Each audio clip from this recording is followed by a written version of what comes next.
Très chers bien-aimés dans le Seigneur, que l'Éternel vous bénisse, que notre Dieu vous accorde la vie dans ces temps difficiles, dans ces périodes où l'obscurité est en train de ravager plusieurs domaines de la vie. Mais bien-aimés, je crois que le temps, les événements, les circonstances qui se présentent devant nous décrivent au moins à quelle heure nous sommes. Parce que la Bible est l'indicateur et la parole de Dieu est la lumière sur notre sentier pour découvrir les chemins qui vont nous amener au bon port et à la destination. C'est pourquoi je crois que de partout où tu vas te retrouver dans le monde entier, que tu sois en Amérique, en Asie, en Afrique, en Europe, je crois que tu auras la chance de suivre cette vidéo et tu seras édifié. Vous savez que le monde tend vers sa fin et tous les événements que Christ avait énumérés sont en train de se manifester du jour au lendemain. Du jour au lendemain. Nous sommes en train de vivre tous les événements précurseurs du fin des temps. C'est pourquoi nous sommes là pour vous éveiller et pour mettre l'alerte, car un homme de Dieu, c'est un sentinelle qui a les sifflets pour avertir quand il y a une calamité, quand il y a une guerre, où il y a les ennemis qui veulent tourmenter la ville. L'homme de Dieu est là comme sentinelle pour mettre au courant. Je crois que nous vivons dans un temps où les choses de Dieu paraissent comme si c'est du luxe. Or, vous savez bien qu'au temps même de Jésus-Christ, dans la période de l'Empire romain, je crois que si on prenait tous ces hommes de Dieu, on les plaçait là-bas, je ne crois pas que quelqu'un pouvait aimer servir Dieu comme Jésus, Paul, Pierre les avaient servis. Mais aujourd'hui, c'est facile. Surtout, moi, je mets toujours le point dans mon pays, le Congo, où l'œuvre de Dieu est devenue comme un deal, une entreprise de quelqu'un. Quelqu'un se réveille comme ça, il a une église où il parle n'importe quoi au nom de Dieu, tout est spiritualisé, on prend Dieu pour un spirit, on ne sait pas, Dieu m'a dit, donc tout en désordre. Bien aimé, là où il y a le désordre, Dieu n'existe pas, peu importe. Même les diables font les miracles, même les diables prêchent bien. Comment? C'est pourquoi vous allez voir que le mal s'empire toujours. Le mal augmente toujours. Et le monde est en train de s'effondrer. Et beaucoup de gens sont en train de se perdre en suivant toujours, bien aimé, là où il y a déjà l'argent. On parle beaucoup d'argent. Je ne dis pas que l'argent est mauvais. L'argent, c'est un moyen qui nous permet de survivre à nos besoins. Mais l'amour de l'argent, parler de l'argent, déjà, c'est ce qui dilue le pouvoir et la force et l'amour de Dieu dans la vie des gens. Car l'amour et l'argent a un pouvoir. L'argent, c'est un Dieu, un petit Dieu. Si vous jouez avec ça, l'argent peut nous servir pour des besoins.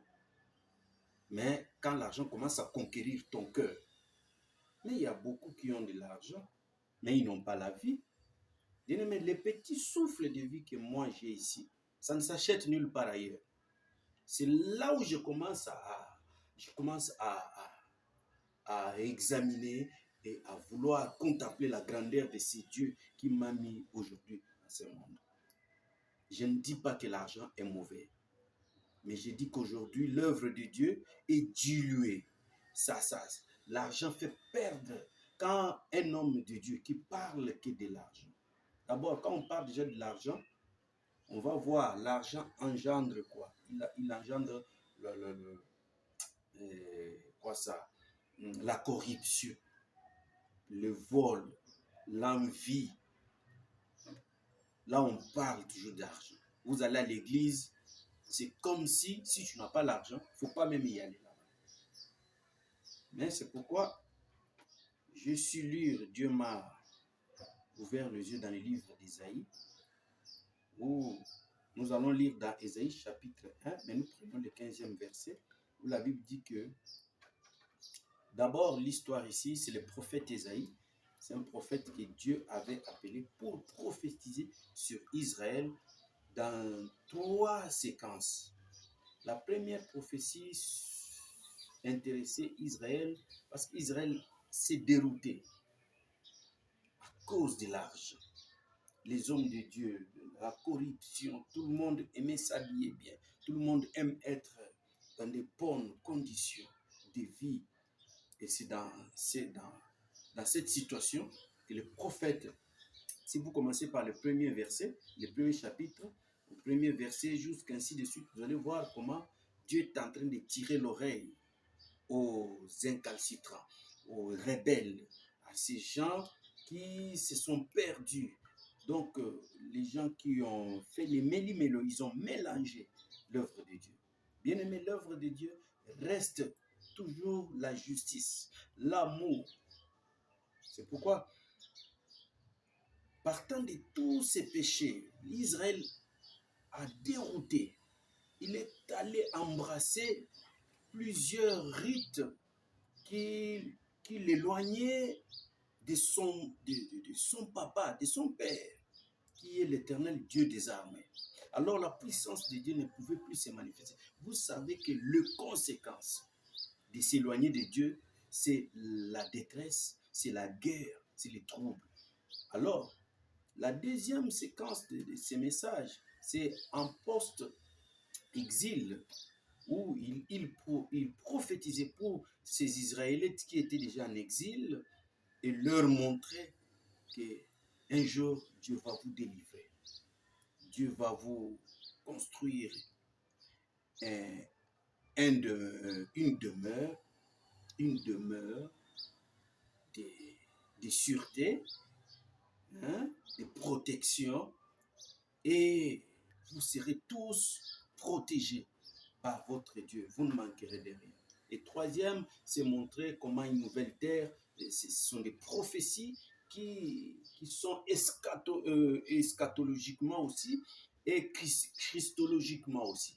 Donc, ces prophéties montraient aussi l'avènement du Christ et l'influence du Christ dans son peuple et pour attirer l'étranger, pour attirer un peuple qui était hors les promesses de Dieu et d'être dans le promesse. Mais quand nous prenons Isaïe chapitre 1, nous allons dans le verset 15, la Bible, ici la Bible, Dieu commence à parler en disant que quand vous étendez vos mains, je détourne de vous mes yeux.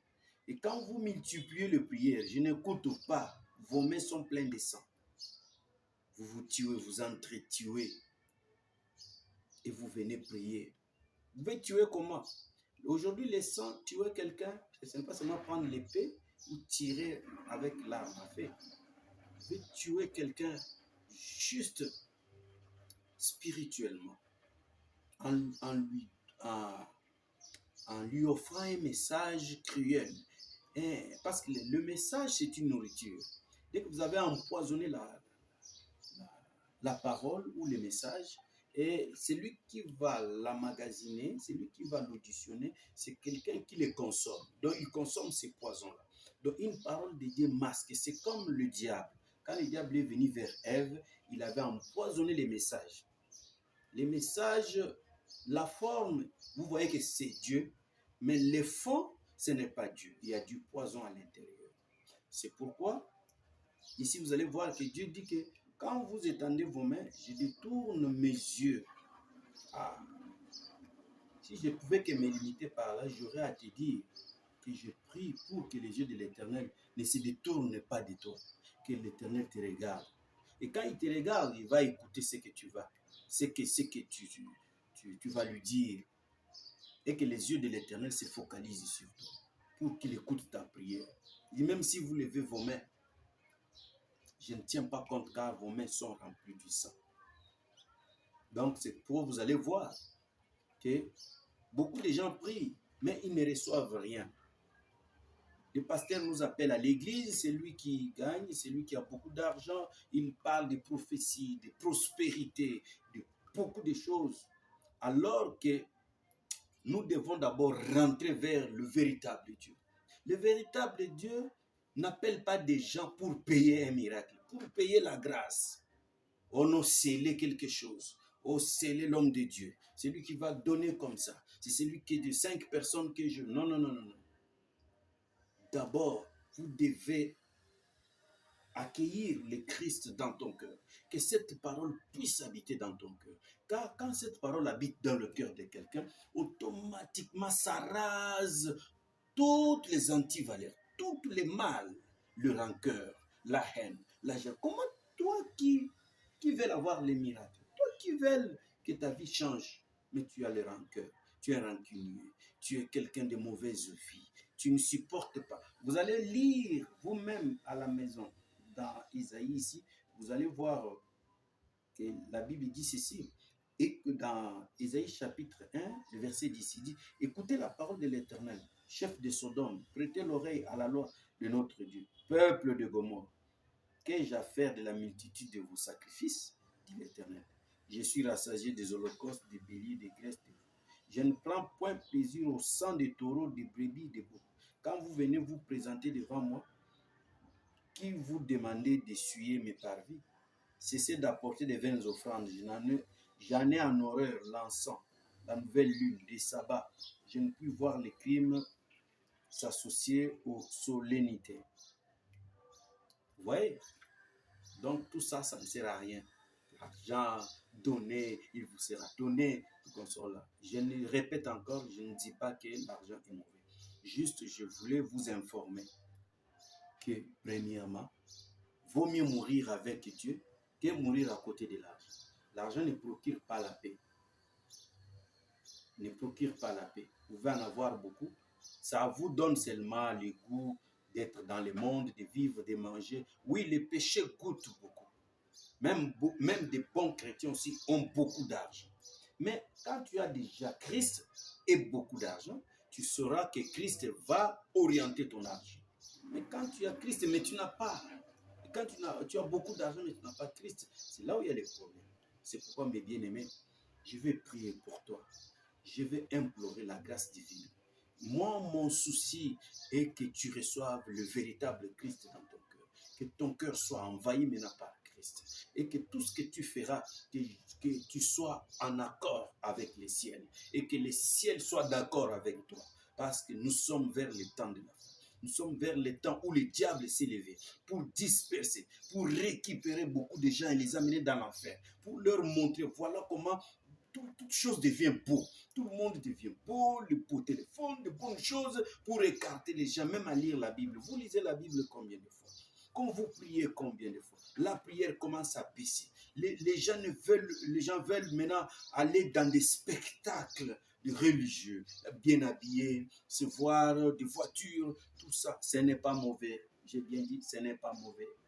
Mais Christ, tu sais que on peut tromper les gens, mais sauf son cœur. Que Dieu vous bénisse. Laisse prier, que je prie pour toi.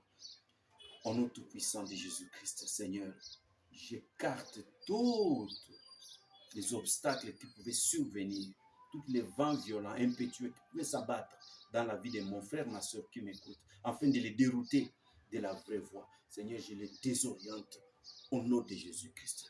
Que toutes les mauvaises obstacles, tous les obstacles ne guettent pas ta maison, qu'ils se perdent dans la nature, qu'ils ne voient pas ton adresse et que Jésus-Christ seul puisse te surprendre et que tes enfants soient bénis. Allez, soyez bénis.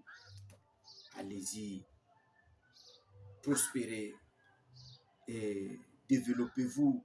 Allez, montez et que le Seigneur vous bénisse. Au nom de Jésus-Christ. Amen.